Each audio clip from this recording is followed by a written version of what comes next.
Forest land ಅಲ್ಲಿ ಯಾರೋ ತಗೊಂಬಂದು ಎಣಗಳನ್ನ ಬಲವಳಿಕೆಗಳನ್ನ ಬಿಸಾಕಿದ್ರೆ ಹೇಗ್ ಸುಮ್ನೆ ಇದ್ರು? ಅವ್ರಿಗೂ ಈ ಒಂದು ಎಣಗಳಿಗೆ ಏನ್ ಸಂಬಂಧ? ಬಂಗ್ಲೆ ಗುಡ್ಡ ಕಾಣಿಸ್ಲಿಲ್ಲ, ನಮ್ಮ ಧರ್ಮಸ್ಥಳ ಬೆಳ್ತಂಗಡಿ ಪೊಲೀಸರು ಕುರುಡರು ಕಿವುಡರು ಅಂತ ಅನ್ಕೊಂಬಿಡೋಣ. ಆಗ್ತಾ ಇರೋ ಕ್ರೈಮ್ಗೆ ಕಣ್ಣು ಮುಚ್ಕೊಂಡು ತಮ್ಮ ಕರ್ತವ್ಯ ಲೋಪವನ್ನೇನಾದ್ರೂ ಎಸಗ್ಬಿಟ್ರ SIT ಅಧಿಕಾರಿಗಳು ಅರಣ್ಯ ಅಧಿಕಾರಿಗಳಿಗೆ ನೋಟಿಸ್ ಅನ್ನ ಕೊಟ್ಟಿದ್ದಾರೆ. ಅರಣ್ಯ ಅಧಿಕಾರಿಗಳು SIT ಕಚೇರಿಗೆ ಬಂದಿದ್ದಾರೆ. ದಾಖಲೆಗಳನ್ನ SIT ಅವರು ಹುಡುಕ್ತಾ ಇದ್ದಾರೆ. ಹಂಗಾಗಿ ಧರ್ಮಸ್ಥಳ ಗ್ರಾಮಾಧಿಕಾರಿಗಳಿಗೂ ಕೂಡ ಜ್ವರ, ಮೈಕೈ ನೋವು ಶುರುವಾಗಿದೆ. ಧರ್ಮಸ್ಥಳದ ಪೊಲೀಸರಿಗೆ ಯಾವಾಗ ಕೊಡ್ತೀರಾ notice? That is what the question. ಮಂಗಳೂರಿನಲ್ಲಿ SP ಕೆಲಸ ಮಾಡಿ ರಿಟೈರ್ಡ್ ಆದಂತ 4 ಅಧಿಕಾರಿಗಳು ಧರ್ಮಸ್ಥಳದ ಧರ್ಮಾಧಿಕಾರಿ ಹತ್ರ ಕೆಲಸ ಮಾಡ್ತಾ ಇದಾರಂತೆ. ಕಂಪ್ಲೇನೆಂಟ್ ಭೀಮಾ ಬಂಗ್ಲೆ ಗುಡ್ಡಕ್ಕೆ SIT ಅವ್ರನ್ನ ಯಾಕೆ ಕರ್ಕೊಂಡು ಹೋಗಿಲ್ಲ? ಇದು ನನಗೆ ಕಾಡ್ತಾ ಇರುವಂತ ಪ್ರಶ್ನೆ.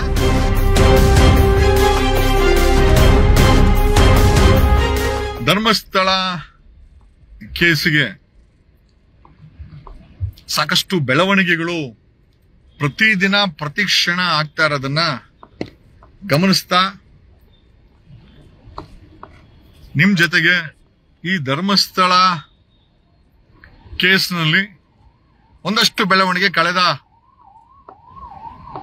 5-6 ಗಂಟೆಯಲ್ಲಿ ನಡೆದಿದೆ.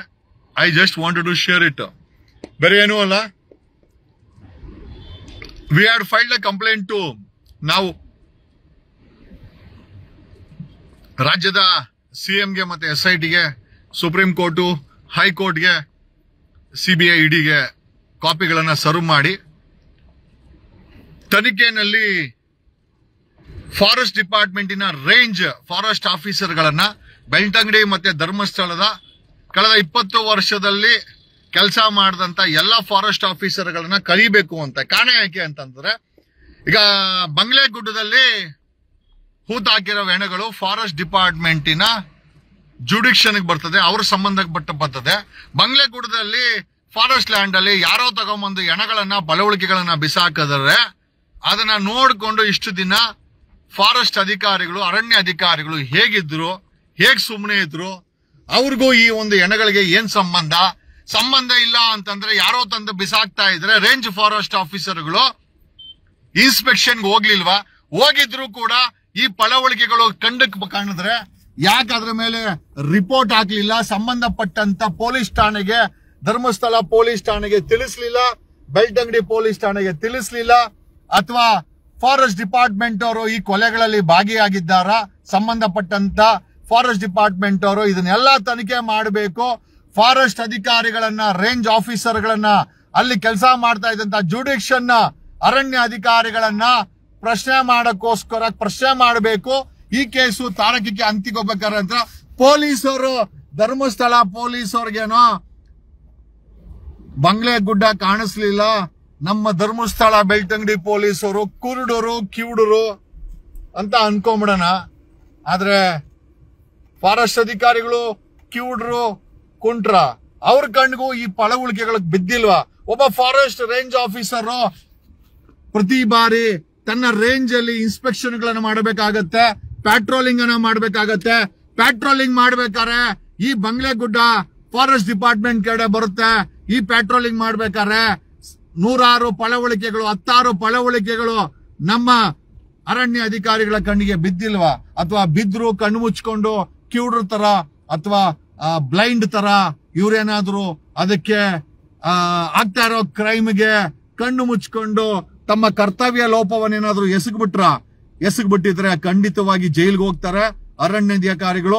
ಯಾಕೆ ಎಲ್ಲಾ ವಿಚಾರ ಹೇಳ್ತಾ ಇದ್ದೀನಿ ಅಂತಂದ್ರೆ, ನಾನೇ ಖುದ್ದು CMಗೆ ಮತ್ತೆ SITಗೆ ಅರಣ್ಯ ಅಧಿಕಾರಿಗಳನ್ನ ಕರೆದು ತನಿಖೆ ಮಾಡಿ ಅಂತ ಕಂಪ್ಲೇಂಟ್ ಕೊಟ್ಟಿದ್ದೆ.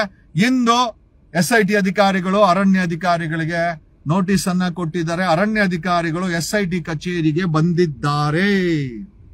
ಕಂಗ್ರ್ಯಾಚುಲೇಷನ್ಸ್ ಕರ್ನಾಟಕ. ಆಮೇಲೆ ಇವ್ರುಗಳಿಗೆ ಏನೋ ಧರ್ಮಸ್ಥಳ ಗ್ರಾಮಾಧಿಕಾರಿಗಳನ್ನು ಕೂಡ ಕಳೆದ 1 ವಾರದಲ್ಲಿ ಅಲ್ಲಿರುವ ಏನೋ ದಾಖಲೆಗಳನ್ನ SIT ಅವರು ಹುಡುಕ್ತಾ ಇದ್ದಾರೆ. ಹಂಗಾಗಿ ಧರ್ಮಸ್ಥಳ ಗ್ರಾಮಾಧಿಕಾರಿಗಳಿಗೂ ಕೂಡ ಜ್ವರ, ಮೈಕೈ ನೋವು ಶುರುವಾಗಿದೆ. ಕಾರಣ ಯಾಕೆ ಅಂತಂದ್ರೆ, ಇಷ್ಟೆಲ್ಲ ಅಕ್ರಮ ನಡೀತಾ ಇದ್ರು ಕಣ್ಣು ಮುಚ್ಕೊಂಡು ಕೂತ್ಕೊಂಡಿದ್ದಂತ, ಸರ್ಕಾರಿ ಸಂಬಳ ತಗೊಂಡು ಕಣ್ಣು ಮುಚ್ಕೊಂಡು ಕೂತ್ಕೊಂಡಿದ್ದಂತ ಗ್ರಾಮ ಧರ್ಮಸ್ಥಳದ ಗ್ರಾಮಾಧಿಕಾರಿಗಳು ಅವ್ರಿಗೂ ಕೂಡ ಚಳಿ ಜ್ವರ ಶುರುವಾಗಿದೆ. ಜೊತೆನಲ್ಲಿ ಅರಣ್ಯಾಧಿಕಾರಿಗಳಿಗೂ ಕೂಡ ಚಳಿ ಜ್ವರ ಶುರುವಾಗಿದೆ. ಯಾಕೆ ಅಂತಂದ್ರೆ ಎಲ್ಲರಿಗೂ ಸಮನ್ಸ್ ಇಶ್ಯೂ ಆಗಿದೆ, ಎಲ್ಲರಿಗೂ ನೋಟಿಸ್ ಇಶ್ಯೂ ಆಗಿದೆ, ಲೆಕ್ಕಾಚಾರ ಶುರುವಾಗಿದೆ ಅರಣ್ಯಾಧಿಕಾರಿಗಳಿಗೂ. ಜೊತೆಯಲ್ಲಿ ಗ್ರಾಮಾಧಿಕಾರಿಗಳು ಈಗ ಮುಳಿದಿರೋದು ವಿ ಲವ್ ಟು ಹಿಯರ್. ಆಯ್ತ್ರಿ, ನಿಮ್ಮ ಅರಣ್ಯ ಡಿಪಾರ್ಟ್ಮೆಂಟ್ ಏನೋ ನಿಮ್ದೆಲ್ಲ ಪಟ್ ಅಂತ ಕೊಟ್ಟಿದ್ದೀರಾ. ಗ್ರಾಮ ಲೆಕ್ಕಾಧಿಕಾರಿಗಳಿಗೂ ಕೂಡ ಅಥವಾ ಗ್ರಾಮ ಧರ್ಮಸ್ಥಳ ಗ್ರಾಮದವ್ರಿಗೂ ಗ್ರಾಮದ ಅವ್ರಿಗೂ ಕೂಡ ಗ್ರಾಮ ಪಂಚಾಯತಿಯವ್ರಿಗೂ ಕೂಡ ಸಮನ್ಸ್ನ ಕೊಟ್ಟಿದ್ದೀರಾ. ನಿಜವಾಗ್ಲೂ ಅರ್ಜೆಂಟ್ ಆಗಿ ಕೊಡ್ಬೇಕಾಗಿರೋದು ಧರ್ಮಸ್ಥಳದ ಪೊಲೀಸವ್ರಿಗೆ. ಧರ್ಮಸ್ಥಳದ ಪೊಲೀಸರಿಗೆ ಯಾವಾಗ ಕೊಡ್ತೀರಾ notice? That is what the question. ಕಾರಣ ಯಾಕೆ ಅಂತಂದ್ರೆ ಈ ಎಲ್ಲಾ ಸಾವುಗಳು ಈ ಬಂಗ್ಲೆಗುಡ್ಡ ಅರಣ್ಯಾಧಿಕಾರಿಗಳ ಜುಡಿಕ್ಷನ್ ಆದ್ರೂ ಸಹ ಕಾನೂನು ಲಾ ಅಂಡ್ ಆರ್ಡರ್ ಜುಡಿಕ್ಷನ್ ಧರ್ಮಸ್ಥಳದ ಪೊಲೀಸರ ಕಡೆ ಬರುತ್ತೆ, ಮಂಗಳೂರು SP ಕಡೆ ಬರುತ್ತೆ, ಸಂಬಂಧಪಟ್ಟಂತ ಜುಡಿಕ್ಷನ್ ಬೆಳ್ತಂಗಡಿ DYSP ಕಡೆ ಬರುತ್ತೆ. ಈಗ ಇಲ್ಲಿವರೆಗೂ ಪೊಲೀಸ್ ಡಿಪಾರ್ಟ್ಮೆಂಟ್ಗೆ SIT ಅವರು ನೋಟಿಸ್ ಕೊಟ್ಟಿಲ್ಲ. ಯಾಕೆ? ಬೆಳ್ತಂಗಡಿ ಪೊಲೀಸರು ಮುಂಚೆ 20 ವರ್ಷಗಳಿಂದ ಬೆಳ್ತಂಗಡಿ ಪೊಲೀಸರ ಕೆಳಗಡೆ ಬಂಗ್ಲೆಗುಡ್ಡ ಬರ್ತಾ ಇತ್ತು, ನೇತ್ರಾವತಿ ಬರ್ತಾ ಇತ್ತು. ಅಲ್ಲಿ ಡಂಪ್ ಆಗಿರೋದು 2 ಜಾಗದಲ್ಲಿ ಹೆಣಗಳು, ಹ್ಯೂಮನ್ ರಿಮೈನ್ಸ್ ತಗೊಂಡೋಗಿ ಬಿಸಾಕಿರೋದು 2 ಜಾಗದಲ್ಲಿ, ಒಂದು ಬಂಗ್ಲೆಗುಡ್ಡ, ಇನ್ನೊಂದು ಜಾಗ. ಈಗ ನಮ್ ಪ್ರಶ್ನೆ ಏನಪ್ಪಾ ಅಂತಂದ್ರೆ SIT ಅವರು ಅರಣ್ಯ ಅಧಿಕಾರಿಗಳಿಗೆ, ರೇಂಜ್ ಆಫೀಸರ್ಗಳಿಗೆ ನೋಟಿಸ್ ಕೊಟ್ಟು SIT ಕರ್ಸ್ಕೊಂಡಿದ್ರ. ಗ್ರಾಮ ಪಂಚಾಯತಿ ಧರ್ಮಸ್ಥಳ ಗ್ರಾಮ ಪಂಚಾಯತಿಯವರು SIT ಕಚೇರಿಗೆ ಬಂದಿದ್ದಾರೆ. ಈಗ ನಮ್ಮ ಪ್ರಶ್ನೆ, ಧರ್ಮಸ್ಥಳದ ಪೊಲೀಸರು ಯಾವಾಗ ಬರ್ತಾರೆ? SIT ಅವರೇ ಯಾಕೆ ಅವ್ರಿಗೆ ಇನ್ನ ಕೊಟ್ಟಿಲ್ಲ? ಏನ್ ನಾಚಿಕೆ ಆಗತ್ತಾ? ನಮ್ ಪೊಲೀಸ್ ಅವ್ರಿಗೆ ನಾವೇ ನೋಟಿಸ್ ಹೆಂಗ್ ಕೊಡೋದಂತ ಕೊಟ್ಟಿಲ್ಲ ಅಂತಂದ್ರೆ ಅವ್ರನ್ನ ಪ್ರೊಟೆಕ್ಟ್ ಮಾಡ್ತಾ ಇದ್ದೀರಾ ಅಂತ ನಿಮ್ಮನ್ನೇ ಈಗ ತನಿಖೆಗೆ ಒಳಪಡಿಸುವಂತ ನಾಮಧೇಯ ಬರ್ಬೋದು. SIT ಅವರೇ, ಮಂಗಳೂರಿನಲ್ಲಿ SP ಕೆಲಸ ಮಾಡಿ ರಿಟೈರ್ಡ್ ಆದಂತ 4 ಅಧಿಕಾರಿಗಳು ಧರ್ಮಸ್ಥಳದ ಧರ್ಮಾಧಿಕಾರಿ ಹತ್ರ ಕೆಲಸ ಮಾಡ್ತಾ ಇದಾರಂತೆ. ಇವ್ರುಗಳೇ ಇದನ್ನೆಲ್ಲ ಮಾಡ್ತಾ ಇರೋದು ಅಂತ ಹೇಳಿ ಆತ ಹೇಳ್ದ. ನನಗೆ ನಿಜನೋ ಸುಳ್ಳೋ ಗೊತ್ತಿಲ್ಲ. ಮಂಗಳೂರು SP ಆಗಿ ಕೆಲಸ ಮಾಡಿ ರಿಟೈರ್ಡ್ ಆಗಿರೋ ಅಂತ ರಿಟೈರ್ಡ್ ಅಧಿಕಾರಿಗಳು ಧರ್ಮಸ್ಥಳ ವೀರೇಂದ್ರ ಹೆಗ್ಗಡೆ ಹತ್ರ ಕೆಲಸ ಮಾಡ್ತಾ ಇದಾರಂತೆ. ಈ ಇಷ್ಟು ಅನಾಹುತಗಳಿಗೂ ಆ SP ಗಳೇ ಕಾರಣ, ರಿಟೈರ್ಡ್ SP ಗಳೇ ಕಾರಣ ಅನ್ನೋದು ಆ ವ್ಯಕ್ತಿ ನನಗೆ ಯಾರು ಅಂತ ಗೊತ್ತಿಲ್ಲ. ಅವನು ಫೋನ್ ಅಲ್ಲಿ ಹೇಳ್ಬಿಟ್ಟು ಫೋನ್ ಕಟ್ ಮಾಡಿ ಸ್ವಿಚ್ ಆಫ್ ಮಾಡಿದ್ದಾನೆ. ನನಗೆ ಗೊತ್ತಾದಂತ ವಿಚಾರವನ್ನ ನಾನು ಮುಚ್ಚಿಡಕ್ಕೆ ರೆಡಿ ಇಲ್ಲ. ಹಂಗಾಗಿ ಈ ಎಂಟೈರ್ ಅನಾಹುತಗಳಿಗೆ ಹಾಗೆ ಡೆಡ್ ಎಂಡ್ ಮೇಲೆ ಲೆಫ್ಟ್ ಅನಾಹುತಗಳಿಗೆ ಇದು ಮಂಗಳೂರಲ್ಲಿ SP ಕೆಲಸ ಮಾಡಿ ರಿಟೈರ್ಡ್ ಆದಂತ 2 ಅಂಟಮಂದ್ರಂತೆ. ಲೆಫ್ಟ್ ಓಕೆ, 2 ಅಂಟಮಂದ್ರು SP ಗಳು. ಓಕೆ, DYSP ಒಬ್ಬ ಮತ್ತೆ SP ಒಬ್ಬ ರಿಟೈರ್ಡ್ ಆದ್ಮೇಲೆ ಧರ್ಮಸ್ಥಳ ವೀರೇಂದ್ರ ಹೆಗ್ಗಡೆ ಹತ್ರ ಕೆಲಸ ಮಾಡ್ತಾವ್ರಂತೆ. ಅವ್ರುಗಳೇ ಇದಕ್ಕೆಲ್ಲ ಕಾರಣ ಅನ್ನೋದು ಒಬ್ಬ ರಿಟೈರ್ಡ್ ಸಬ್ ಇನ್ಸ್ಪೆಕ್ಟರ್ ನನ್ನ ಹತ್ರ ಹೇಳ್ದ. ನನಗೆ ಹೇಳ್ಬಿಟ್ಟು ಫೋನ್ ಆಫ್ ಮಾಡಿದವನು ಇದುವರೆಗೂ ಅವ್ನು ಫೋನೇ ಆನ್ ಮಾಡ್ತಾ ಇಲ್ಲ. ಆಮೇಲೆ ಚೆಕ್ ಮಾಡಿಸಿದ್ರೆ ಅದು ಯಾವ್ದೋ ಗೊತ್ತಿಲ್ಲ. ಬಟ್ ಧರ್ಮಸ್ಥಳದ ವೀರೇಂದ್ರ ಹೆಗ್ಗಡೆ ಅವರಿಗೆ ಕೆಲಸ ಮಾಡ್ತಾವ್ರೆ ಅಂತ ಯಾರೋ ಹೇಳಿದ್ರು. ನನಗೆ ನಿಜನಾ ಸುಳ್ಳೋ ಗೊತ್ತಿಲ್ಲ. ಬಟ್ ಹೇಳಿದ್ದನ್ನ ಸಾರ್ವಜನಿಕವಾಗಿ ಹೇಳ್ತಾ ಇದ್ದೀನಿ. ನನಗೇನು ದುರುದ್ದೇಶ ಇಲ್ಲ, ನನಗೆ ಯಾರಿಗೂ ಹೆಸರಾಳ್ ಮಾಡ್ಬೇಕು ಅಂತ ಇಲ್ಲ. ನಾನು ಅಶೋಕ್ ಅಂತರ ಸುಳ್ಳು ಹೇಳೋದು ಇಲ್ಲ, ಆಯ್ತಾ. ಮತ್ತೆ ಸಂಬಂಧಪಟ್ಟಿಲ್ಲ ಅಂತಂದ್ರು ಕೂಡ ಹೋಮ್ ಮಿನಿಸ್ಟರ್ ಫೋನ್ ಮಾಡಿ ಇನ್ಫ್ಲೂಯೆನ್ಸ್ ಮಾಡೋ ಅಂತ ಕೆಲಸ ನಾನು ಮಾಡಕ್ಕೂ ಹೋಗಲ್ಲ. ಈಗ ಎರಡನ್ನೂ ಮಾಡಿರೋದು ವೀರೇಂದ್ರ ಹೆಗ್ಗಡೆ ಅವರು ಸೌಜನ್ಯ ಕೇಸಲ್ಲಿ ಹೋಮ್ ಮಿನಿಸ್ಟರ್ ಫೋನ್ ಮಾಡಿದ್ರಂತೆ. ಏನಕ್ಕೆ ಮಾಡಿದ್ರು, ಯಾಕೆ ಮಾಡ್ಬೇಕು? ಸಂಬಂಧಪಟ್ಟಂತ ವಿಚಾರದಲ್ಲಿ ವೀರೇಂದ್ರ ಹೆಗ್ಗಡೆ ಅವರು ಯಾಕೆ ಮೂಗ್ ತೋರಿಸಿದ್ರು? ಅಶೋಕ್ಗೆ ಏನ್ ಹೇಳಿದ್ರು? ಇಲ್ಲ, ಅಶೋಕ ನೋಡಿದ್ರೆ ನನಗೂ ವೀರೇಂದ್ರ ಹೆಗ್ಗಡೆ ಅವರು ಫೋನೇ ಮಾಡಿಲ್ಲ ಅಂತ ಹೇಳ್ತಾ ಇದ್ದಾನೆ.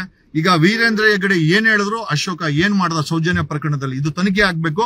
ಹಾಗಾಗಿ we have filed a complaint to the concerned SIT and sending a copy to the chief minister, supreme court, high court ಕೊಟ್ಟಿದ್ದೀವಿ. ಕಂಪ್ಲೇನೆಂಟ್ ಭೀಮಾ ಬಂಗ್ಲೆಗುಡ್ಡಕ್ಕೆ SIT ಅವ್ರನ್ನ ಯಾಕೆ ಕರ್ಕೊಂಡು ಹೋಗಿಲ್ಲ? ಇದು ನನಗೆ ಕಾಡ್ತಾ ಇರೋಂತ ಪ್ರಶ್ನೆ. ನನಗೆ ಭೀಮನ್ ಮೇಲೆ ಅನುಮಾನ ಇಲ್ಲ. ಭೀಮನ್ ಹಿಂದ್ಗಡೆ ಯಾರೋ ಇದಾರೆ, ಅವರು ಭೀಮನನ್ನ ಬೇಕಾದಂಗೆ ಬಳಸಿದ್ದಾರೆ. ಪಬ್ಲಿಕ್ ಇಂಟ್ರೆಸ್ಟ್ ಅಲ್ಲಿ ಬಳಸಿದಾರ ಅಥವಾ ಸ್ವಾರ್ಥಕ್ಕೆ ಬಳಸಿದಾರ ಗೊತ್ತಿಲ್ಲ. ಬಟ್ ಭೀಮಾ ಸಂಪೂರ್ಣವಾದಂತ ವಿಚಾರವನ್ನ SIT ಅವರಿಗೆ ಹೇಳಿಲ್ಲ ಅನ್ನೋದು ಕೂಡ ನನಗೆ ಗೊತ್ತು. ಆದ್ರೆ ಐ ಥ್ಯಾಂಕ್ಸ್ ವಿಠಲ್ ಗೌಡ ಈ ಒಂದು ಐ ಥಿಂಕ್ ಕಡಿಮೆ ಇದ್ದಂತ ವಿಚಾರಕ್ಕೆ ಇಲ್ಲ, ಭೀಮನು ಕೂಡ ಒಂದಷ್ಟು ಸತ್ಯಗಳನ್ನ ತಿಳಿಸಿದಾನೆ. ಬಟ್ ಬಂಗ್ಲೆಗುಡ್ಡಕ್ಕೆ, ಯಾಕಂದ್ರೆ ಭೀಮನ್ ಗೊತ್ತಿತ್ತು ಬಂಗ್ಲೆಗುಡ್ಡದಲ್ಲೇ ಮ್ಯಾಕ್ಸಿಮಮ್ ಬಾಡಿಗಳನ್ನ ಬಿಸಾಕಿರೋದು ಅಂತ. ಬಂಗ್ಲೆಗುಡ್ಡಕ್ಕೆ SIT ಅವ್ರನ್ನ ಯಾಕೆ ಕರ್ಕೊಂಡೋಗಿಲ್ಲ ಭೀಮಾ ಇದಕ್ಕೆ ಉತ್ತರ ಕೊಡಬೇಕು. ಮೋಸ್ಟ್ಲಿ ಇದೇ ವಿಚಾರಕ್ಕೆ SIT ಅವರು ಅವನನ್ನ ಅರೆಸ್ಟ್ ಮಾಡಿದ್ದಾರೆ ಅಂತ ನನಗನ್ನಿಸ್ತಾ ಇದೆ. ಯಾಕಂದ್ರೆ ಸತ್ಯ ಗೊತ್ತಿದ್ರು ಬಚ್ಚಿಡೋದಿದೆಯಲ್ಲ, ಅದು ದೊಡ್ಡ ಪಾಪ.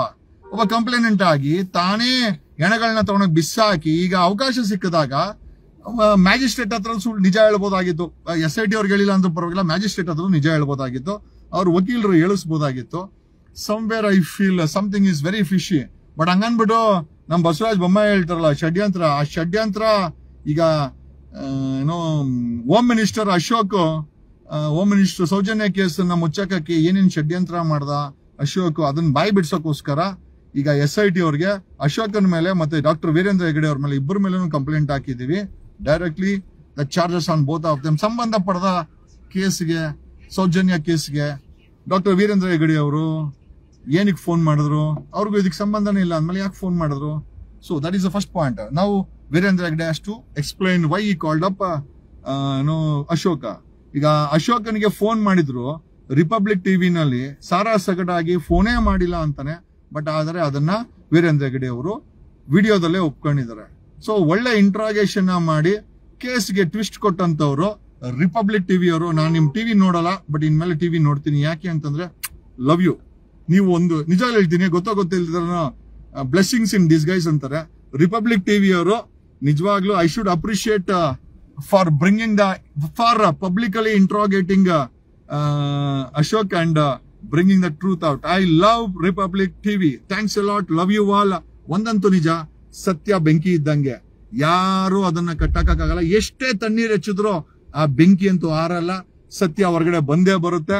ನಾನು ಮುಖ್ಯಮಂತ್ರಿಗಳಾದಂತ ಸಿದ್ದರಾಮಯ್ಯ ಅವರು ಕೇಳ್ಕೊಳ್ಳೋದೇನು ಅಂತಂದ್ರೆ, ಒಂದ್ ಕಡೆ ವೀರೇಂದ್ರ ಹೆಗಡೆ ಅವರು ಸಂಬಂಧಪಟ್ಟಂತ ಕೇಸ್ಗೆ ಅಶೋಕ್ಗೆ ಫೋನ್ ಮಾಡಿದ್ದಾರೆ. ಅವರು ಹೋಮ್ ಮಿನಿಸ್ಟರ್ ಆಗ್ಬೇಕಾರೆ ಅಶೋಕ್ ಫೋನ್ ಮಾಡಿದ್ರು, ಸಾರ್ವಜನಿಕವಾಗಿ ಸುಳ್ಳು ಹೇಳ್ತಾ ಇದ್ದಾನೆ. ಷಡ್ಯಂತ್ರ ಇಲ್ಲೇ ಇದೆ.